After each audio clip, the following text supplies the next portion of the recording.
Hello बच्चों, जैसा कि आपको ज्ञात होगा कि हम सब इसमें 10th की सीरीज जो चल रही थी, जिसमें मैं आपको IPSC करा दिया था और समझाती श्रेणी की एक वीडियोज़ आई थी।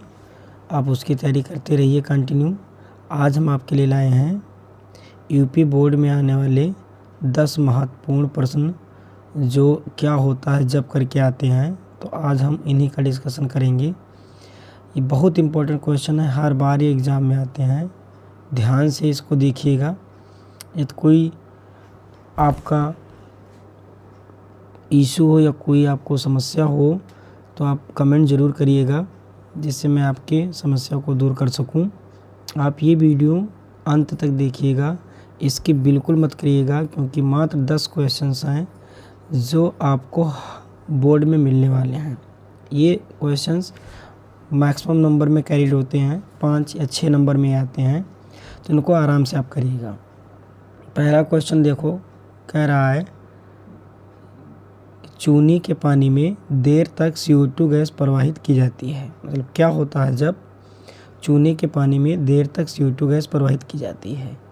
तो ध्यान से देखिएगा, चूने का पानी जो होता है वो होता है कैल्शियम हाइड्रोक्साइड। उसमें जब हम CO2 गैस प्रवाहित करते हैं, मतलब उसकी अपक्रिया जब CO2 गैस से कराते हैं तो बेटा कैल्शियम कार्बोनेट बनता है। और ये कैल्शियम कार्बोनेट का जो कलर होता है वो सफ़ेद होता है, इसलिए जो विलेन होता है वो कैसा हो जाता है, दूधिया रंग का। तो जब आपसे एग्जाम में पूछेगा क्या होता है जब चूने के पानी में देर तक CO2 गैस प्रवाहित की जाती है, तो आप आंसर लिखेंगे कि कैल्शियम कार्बोनेट बनता है जिसका रंग दूधिया होता है। ठीक है, और फिर आप ये रिएक्शन लिख के चले आएंगे। इतने आपको करना है। फिर आप दूसरा क्वेश्चन देखिए। दूसरा क्वेश्चन कह रहा है कि शुष्क बुझे चूने की अपक्रिया शुष्क Cl2 गैस से कराई जाती है। ये बहुत इंपॉर्टेंट क्वेश्चन है, हर बार एग्जाम में आ रहा है। शुष्क बुझा चूना जो होता है कैल्शियम हाइड्रोक्साइड होता है, CaOH का होल ट्वाइस। इसकी अपक्रिया आप शुष्क क्लोरीन से कराएंगे तो ये इनसे रिएक्शन करेगा, और रिएक्शन करने के बाद ये बनाएगा कैल्शियम ऑक्सीक्लोराइड, जिसको हम विरंजक चूर्ण के नाम से भी जानते हैं। तो जो इसका प्रोडक्ट बनेगा वो क्या बनेगा, विरंजक चूर्ण। याद कर लीजिएगा कि जब कैल्शियम हाइड्रोक्साइड में जब क्लोरीन गैस प्रवाहित करते हैं तो क्या बनता है, विरंजक चूर्ण। तो विरंजक चूर्ण बनाने की विधि भी एक हो गई। तो ये इंपॉर्टेंट क्वेश्चन है, इसको ज़रूर नोट करिएगा। ये बोर्ड में कई बार आया है, ये अगली बार 23 में भी ये क्वेश्चन आ चुका है। नेक्स्ट बात कर रहे हैं नेक्स्ट क्वेश्चन की। नेक्स्ट क्वेश्चन कह रहा है कि जिप्सम को गर्म किया जाता है। मतलब क्या होता है जब जिप्सम को गर्म किया जाता है। तो जिप्सम का जो फार्मूला होता है वो आपको पता होगा, CaSO4 इंटू 2S2, ये होता है जिप्सम। इसके 2 मोल को जब हम 100 डिग्री सेल्सियस पर गर्म करते हैं, ये टेम्परेचर ध्यान देना 100 डिग्री सेल्सियस ही होना चाहिए। यदि उससे ज़्यादा टेम्परेचर कर दोगे तो इससे सभी H2 चले जाएंगे। तो केवल 100 डिग्री सेल्सियस पे आपको ये रिएक्शन करवानी है। तो आपको क्या बनेगा, CaSO4 का होल ट्वाइस इंटू H2, और इसके जो 3 मोल ऑफ H2 हैं वो बाहर चले जाएंगे। और ये जो बनेगा इसको आप POP के नाम से जानते हैं, प्लास्टर ऑफ पेरिस। तो जिप्सम को गर्म करने पर क्या बनता है, POP, मतलब प्लास्टर ऑफ पेरिस। चलते हैं नेक्स्ट क्वेश्चन की ओर। नेक्स्ट क्वेश्चन हमारा कह रहा है कि सोडियम धातु की जल से अपक्रिया कराई जाती है। क्या होता है जब सोडियम धातु की जल से अपक्रिया कराई जाती है। तो ध्यान से देखना, इसमें दो तीन रिएक्शन मैं आपको और इनके साथ मैं आपको करा दे रहा हूँ। ध्यान देना, जब भी सोडियम पूछे या आपसे पोटेशियम पूछे या आपसे कैल्शियम पूछे, ये तीनों ही मेटल ठंडे जल के साथ अपक्रिया करते हैं, और ठंडे जल के साथ अपक्रिया करके ये NaOH बनाते हैं, सोडियम हाइड्रोक्साइड। चाहे सोडियम पूछे, चाहे पोटेशियम पूछे, चाहे कैल्शियम पूछे। यदि कैल्शियम पूछता तब कैल्शियम हाइड्रोक्साइड बनता, या पोटेशियम पूछता तो पोटेशियम हाइड्रोक्साइड बनता। अब चूँकि ये रिएक्शन बार बार आ रही है, सोडियम धातु के साथ ही आ रही है, तो आपको सोडियम धातु के साथ जब आप रिएक्शन कराएंगे ठंडे जल के साथ, तो जो प्रोडक्ट बनेगा वो बनेगा सोडियम हाइड्रोक्साइड, और प्लस यहाँ से हाइड्रोजन गैस निकलेगी। और जो ये हाइड्रोजन गैस निकलेगी ये जलती हुई प्रतीत होती है। यदि ये रिएक्शन आप करवाएंगे तो ये जो हाइड्रोजन गैस निकलेगी ये बाद में जलने भी लगती है। नेक्स्ट क्वेश्चन हमारा कह रहा है 5वां क्वेश्चन हमारा रहा, ये बहुत इंपॉर्टेंट क्वेश्चन है। क्या होता है जब एथेनॉल को क्षारीय केमेनोफोर के साथ गर्म करते हैं? ये केमेनोफोर का नाम होगा पोटेशियम परमैंगनेट, इसी के नाम से आता है। क्या होता है जब एथेनॉल को क्षारीय पोटेशियम परमैंगनेट के साथ गर्म करते हैं?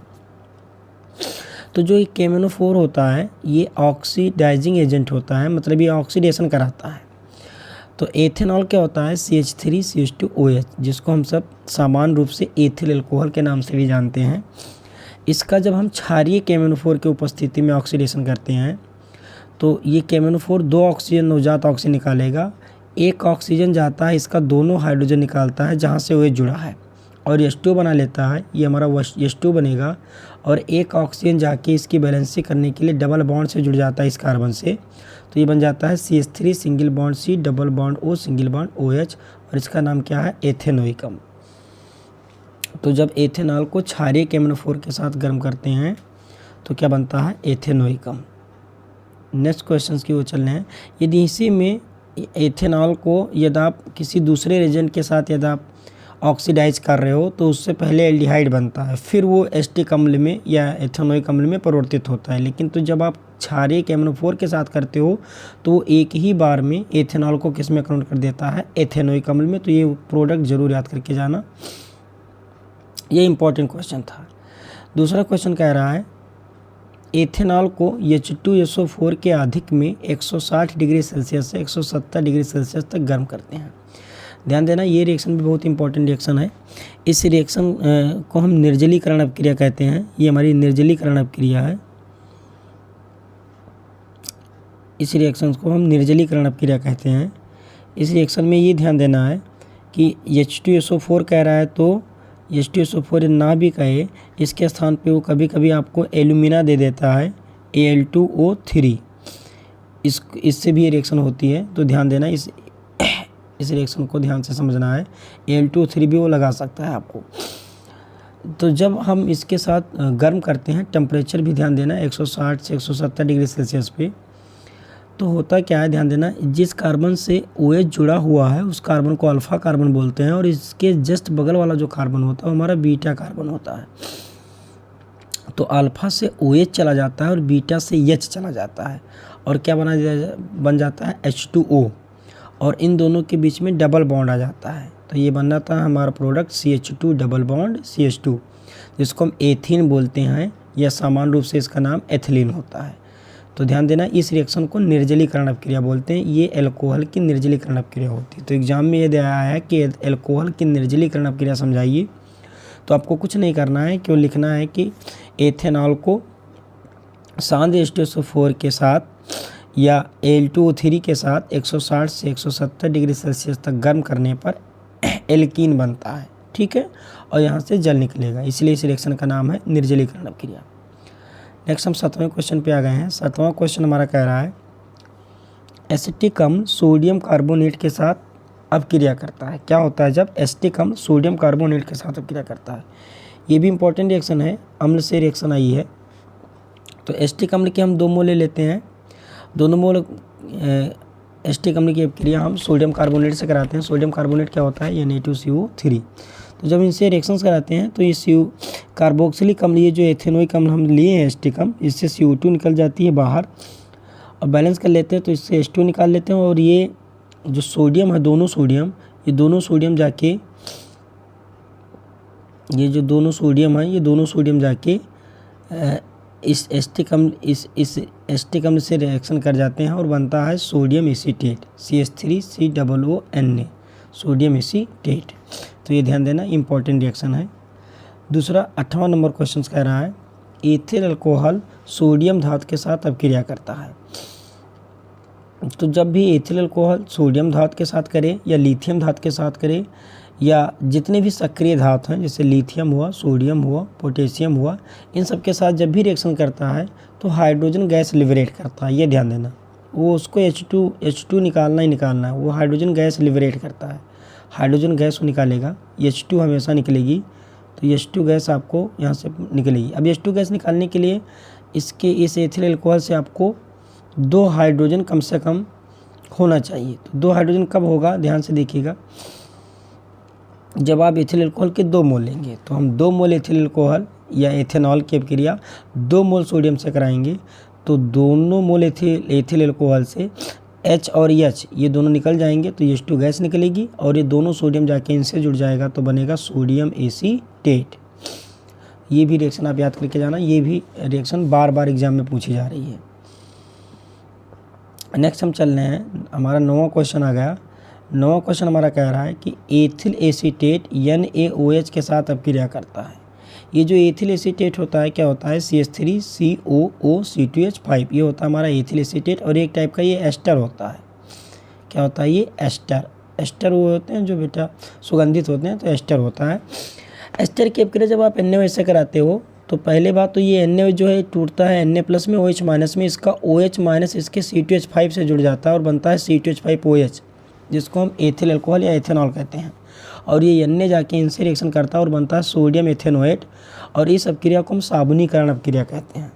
ध्यान देना, ये कई बार एग्जाम में आपसे जो संक्षिप्त टिप्पणी वाले क्वेश्चंस होते हैं उनमें भी पूछ लेता है कि साबुनीकरण अभिक्रिया को समझाइए। तो साबुनीकरण अभिक्रिया क्या है, एथिल एसीटेट को NaOH की उपस्थिति में गर्म करने पर एथिल अल्कोहल और सोडियम एथेनोएट बनता है, और ये अभिक्रिया क्या कहलाती है, साबुनीकरण अभिक्रिया। 10वां क्वेश्चन हमारा ये रहा, एथिल अल्कोहल को एसिटिक अम्ल के साथ सांद्र H2SO4 की उपस्थिति में गर्म करते हैं। तो जब आप एथिल अल्कोहल को सांद्र H2SO4 की उपस्थिति में एसिटिक अम्ल के साथ गर्म करोगे तो एस्टर बनेगा, और इस अभिक्रिया का नाम है एस्टरीकरण। ये इंपॉर्टेंट रिएक्शन है। इसमें अल्कोहल से H निकलता है और अम्ल से OH निकलता है। H और OH ये दोनों मिलके बेटा H2 बना लेते हैं, और बाकी सब जाके पूरा कंपाउंड जुड़ जाता है, और जो हमको प्रोडक्ट मिलता है वो हमको एस्टर मिलता है, और इस अभिक्रिया को हम एस्टरीकरण कहते हैं। तो ये आ रहे हैं आपके 10 इम्पॉर्टेंट बोर्ड के क्वेश्चंस। मैं आपको इनका PDF भी आपको डिस्क्रिप्शन में दे दूंगा, आप इनके PDFs को डाउनलोड करके अपने कॉपी में इसको फिल कर लीजिए, या वीडियो को पॉज करके आप नोट कर लीजिए। ये 10 क्वेश्चन बहुत इंपॉर्टेंट हैं, हर बार एग्जाम में आ रहे हैं। इन 10 क्वेश्चन की खूब प्रैक्टिस करके अच्छे से तब आप बोर्ड में जाइएगा, जिससे आपको कोई दिक्कत ना हो, आप आराम से अपनी तैयारी लगातार करते रहिए। नेक्स्ट वीडियो हमारा जो आएगा, आप चैनल को सब्सक्राइब कर लीजिए और बेल आइकन को भी दबा लीजिए, जिससे आने वाली वीडियोस को आपको जो नोटिफिकेशन है वो प्राप्त हो सके। नेक्स्ट वीडियो जो हमारे आने वाला है, पहले हम मॉडल पेपर सॉल्व करवा रहे हैं आपके लिए, उसके लिए मैं लाइव आ रहा हूँ मंगलवार को। उसका मैं आपको जो नोटिफिकेशन होगा मैं यूट्यूब के माध्यम से आपको दे दूँगा। जो नेक्स्ट वीडियो हमारा टॉपिक वाला जो बनने वाला है, नेक्स्ट वीडियो जो हमारा सब बनेगा वो एथेनॉल और एथेनोइक अम्ल को प्रिपेयर कैसे करते हैं, मतलब बनाते कैसे हैं, और इनके गुण कैसे क्या होता है, भौतिक गुण हुआ या रासायनिक गुण हुआ, और इनका उपयोग कहाँ है, इस पर आने वाला है। आप सब वीडियो को अंत तक देखिए, अधिक से अधिक बच्चों में शेयर कीजिए, जिससे और भी बच्चों को इसका फ़ायदा हो सके। अपनी तैयारी करते रहिए। All the best, thank you.